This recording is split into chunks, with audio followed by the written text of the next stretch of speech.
Oi, meu nome é Alane, tenho 9 anos, eu estudo na escola Amélia Moncorrapone e eu vou contar uma história de quando eu fui pra praia. Um dia, né, eu fui pra praia com a minha mãe e com meu pai. Aí a gente tava nadando lá, aí tinha não sei o que era, que mordeu meu pé. Aí eu comecei a gritar, sair correndo. Aí eu me perdi da minha mãe. Aí depois a minha mãe só me encontrou de noite.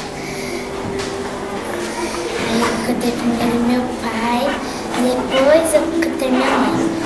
Aí, né, a minha mãe falou assim, perguntou pra mim onde que eu tava.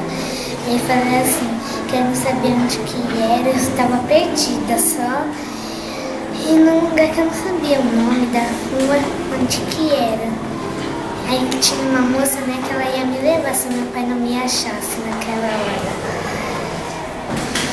Depois, né, eu fiquei sempre do lado do meu pai, da minha mãe, nunca saí mais de perto deles, pra mim não me perder de novo.